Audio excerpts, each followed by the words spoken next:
Hey guys, welcome back to my channel. For those who don't know, I'm Theresia. I'm very well known as Monzo. That's a very popular nickname of mine. If you're new here, welcome to my channel. I'm actually going to be doing a get to know me Q&A tag.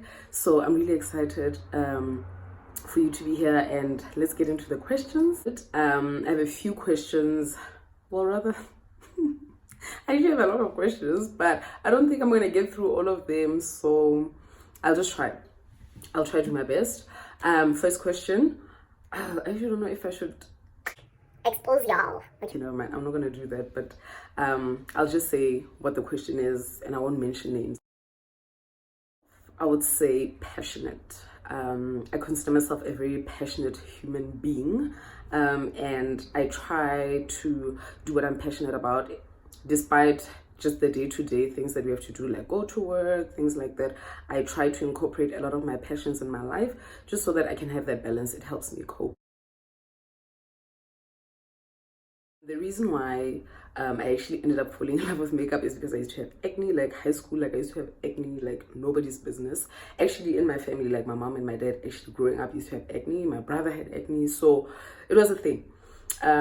Throughout high school and varsity as well, I had acne, and you can imagine the insecurity that comes with that, especially when you're a student or you're a learner. I mean, you know what I mean. The last thing you need to be insecure about is your skin.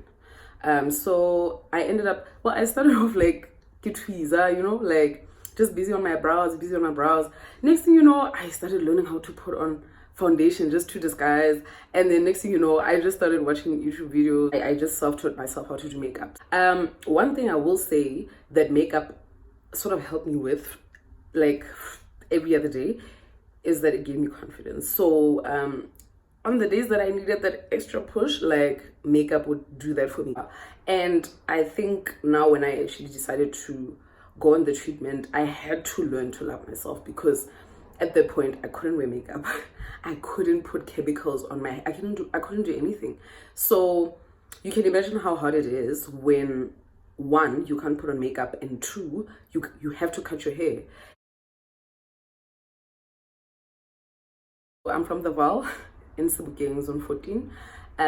Which university did you go to? Okay, I went to NW, the Val Triangle campus, and I studied economics and informatics.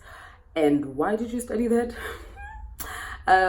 Okay, no, that question like is hard, because for me, let me just be honest, it was literally like a piki mabelan, because I knew that I don't want to go into physics, so to say.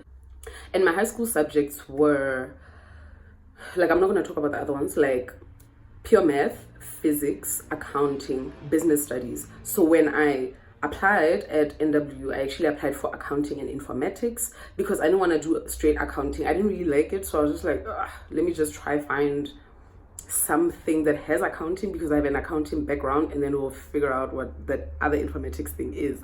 So when I got there, I actually found out that they weren't offering it, and then I changed to economics and informatics. I did not have economics background. I did not have IT background. You get, like, I was freaking out when I was actually told that, oh, ma'am, informatics is actually IT. And I was like, oh my gosh. But you know what? My mom, I think, gave me a lot of advice to say, check, keep pushing. You've come this far. You can do this. You know, don't be scared. Like, IT has economics has, and basically learned economics from varsity and IT. So yeah, for my honors, I studied computer science and information systems. And the reason why I went that route is because when you study a degree like economics and something, accounting and something, when you get to honors, you're gonna have to choose between either or. So I had to choose between economics or IT. So I had the prerequisites for a computer science honors degree, and I just wanted to challenge myself. To be quite honest, I wasn't really like passionate about either. Like, I was just like, okay, let me just study something that'll get me by, if I can get a decent job, you know, and just make a living afterwards. So I was just like, let me do IT. What's the worst that could happen, you know? So yeah, I did comp-sci, and I met amazing people. So what I do for fun is basically do makeup on people's faces. Yes, I apply makeup on people's faces. And that's something that I consider my type of fun. But I also go out with my friends, I hang out a lot with my family. And for me, like, I would say that's what I do for fun. But mostly I think I've really just fell in love with applying makeup on people's faces. I just love that intimate moment that we have, as well as the confidence that they get. So I just love seeing the smile on a person's face, so yeah. What else? I don't know. If I'm not doing makeup, I'm probably with my family. I'm probably with my friends, and I'm probably also working on my NGO. So that's what I do for fun. I want to convert the NGO into a professional thing. So yeah, I'll talk about it in a few. I saw a question about that. Sure. Wow, that's a tough question, but it's been hard. If I can really just be brutally honest, I never had a 5-year plan. I've never really had a 5-year plan. People would come in at work and these conferences and these summits and ask us things like, where do you see yourself in 5 years? And I never had an answer, because I think what I was doing was not empowering me enough to be passionate about it. Over time, I actually realized that I'm really interested in this whole empowering people, developing youth particularly, and so I see myself as somewhat of a life coach or a mentor full-time, doing my NGO, and hopefully the NGO, would have grown tremendously. It would be great. I see myself doing more educational events and just educating people, especially the less fortunate, or rather disadvantaged communities. I'm really passionate about focusing on that particularly, giving access to information to people, getting people's different professions in the room. Like, if you're passionate about IT, we're getting people in IT to come through. So that's what really I'm passionate about, and I would like to see that grow. I'd like to see myself fully developing people in 5 years, and fully just mentoring people, seeing people through and unlocking potential in people, just getting them to reach for their dreams and not settle. So that's my thing. So that's why I see myself in 5 years. And that's just in terms of my passion. I believe that in 5 years, if it's what God wants, I'd love to have a family. I'd love to be a mother, because I'll be in my 30s. Yeah, I'd love to be a mother and, be a wife. Like, I'd just love to have a family. I come from a very solid family, and it's just beautiful. Like, it's beautiful. I'd want my children to have the exact same sort of experience. Like, I feel like my family have become my friends. Like, I literally hang out with my cousins. Like, we're like legit friends. Like, I'm a very family person thing. So yeah.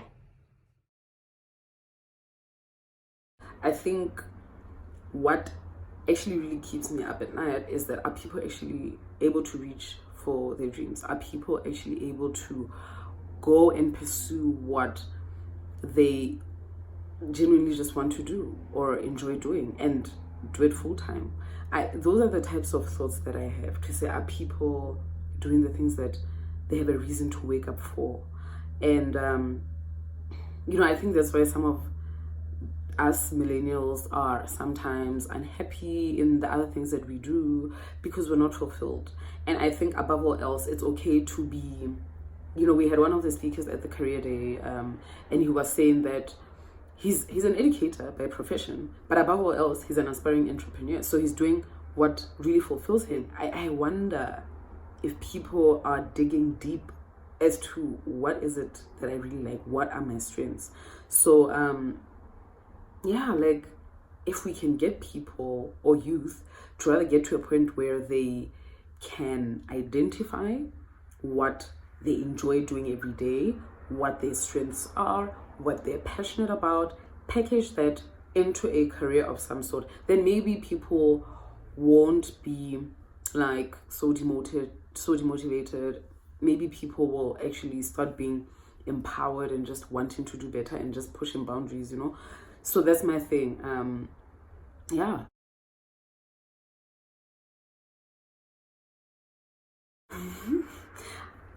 I go to the gym because I'd like to keep fit and at least somewhat maintain my body. But I'm not like a gym freak. So yeah, I'll go to gym 3 to 4 times a week. That's it. I enjoy doing kick, shape, step. And I also like spinning. Yeah.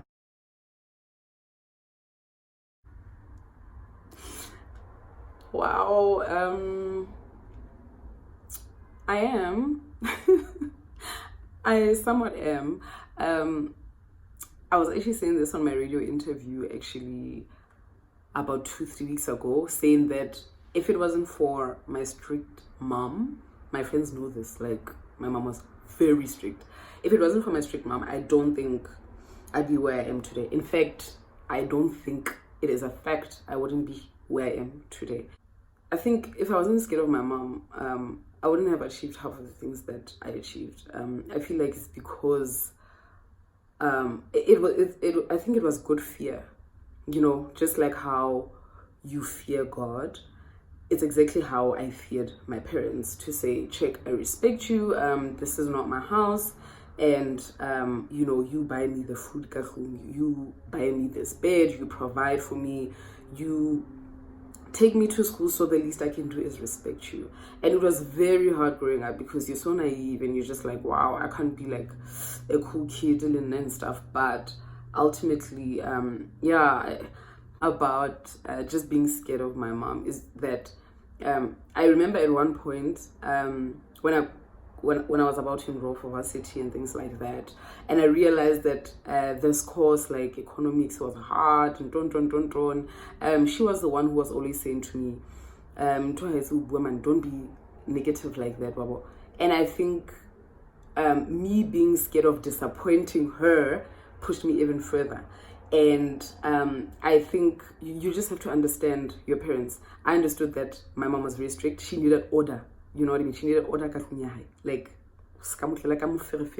so I tried by all means to bring about order so that we can, you know, have a seamless relationship. Is that she's an ICU nurse. And like, I think low-key subconsciously paranoia becomes a thing. Because you see people die, you see all these bad things happen, especially. Now my thing is, every time we'd go out, she'd wanna fetch me wherever I am. But her reasoning was there. I could understand where she's coming from. So yeah, my mom, I totally understand. I'd also be just as paranoid, to be quite honest. Just seeing those things happen to little kids, I'd also be. When you're a teenager, you think you know it all. So sometimes you need to be protected, and unfortunately, a parent will need to be strict in order to guide you at times. Because if they're not entirely strict, then unka advantage when. So yeah.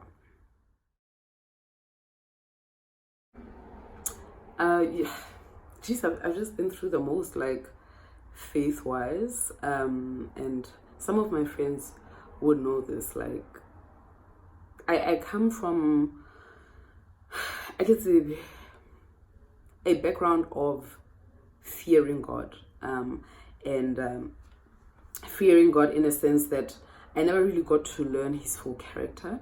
And I used to really believe that God is a God of rules and punishment. And I think probably around about 2017, that's when I really started to understand the full character of God.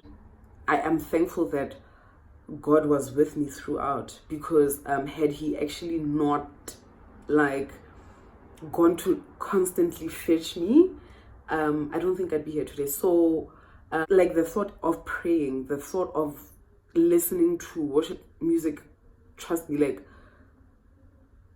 it was just not it. Like, it's almost like I was just like, I had a mask, you know, and I didn't want God to see through me, because I used to believe that I'm not worthy. I used to believe that I do bad things and I don't belong in the kingdom of God.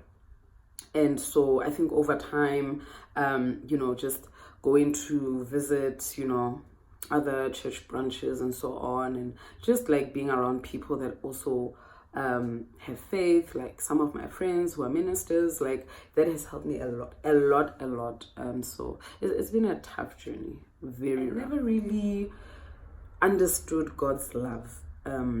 You know, especially in university, I used to feel like I'm not worthy, I do bad things, because I'm just a snag, so like I don't belong in the kingdom of God. And I also think that having a relationship with God should be literally between the two of you guys. So in as much as people would like motivate me, read this, do that, when our relationship is not genuine, it's all in vain. Like whatever you're doing, whatever you're reading, is all in vain. You really have to establish and, you know, make a solid relationship with God. So yeah, I just feel like he never gave up on me, and he's such a loving God, and I just won't forget where I've been. Like that's what defines my relationship with him. Yes, I am dating. I'm in a relationship. That's all I can say. What more can I say? Live your purpose. Like, you know, pray about it. Find out what it is that God wants you to really do. Where you really thrive, and where do you feel like you're not working? You know, something that feels like fun, but you didn't pay for it, which is very hard. But yeah, focus on the fail and just see. Take risks. It's very hard.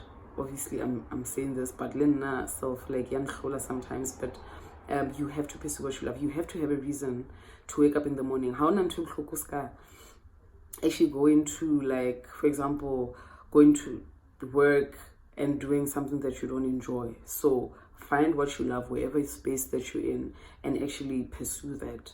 So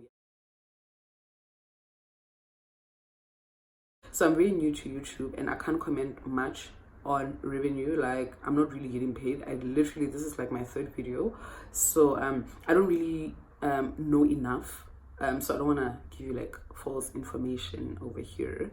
And then in terms of audience, I feel like okay, obviously I'm still starting out in YouTube, but I feel like it was so hard because I used to do IG TV, so I used to do IG videos, and it wasn't so bad because, you know, if you have like a following Yana, which the people that you have that follow you, like they'll be scrolling and then they see an IG video, then they just go into your IG and they watch. But now I feel like it's so hard migrating like your Instagram followers onto YouTube, because it's like, oh, I have to leave this platform that I'm on now, get to Instagram, click on YouTube. So I feel like it's quite a mission. And yeah, the swipe up thing ain't for everybody. Like, I don't qualify for that yet. So yeah, that's all I can say about audience. You kind of need to keep consistent to maintain an audience as well. That means you still like eggs and there's nothing way I can say like, guys, my I'm not everything. Put evo, put tomato, put like bacon, Vienna, like my I'm not, guys. Boil them, scramble them, make them into an omelette. Like, they just go together with everything. Like kiawarata, answer handle, reshap. So that's all the questions I got. Thank you guys so much. Thank you for taking your time out to actually just post a question and just want to get to know me. I'm really flattered actually that there are people that are really interested in my life. And yeah, I thank you guys so much.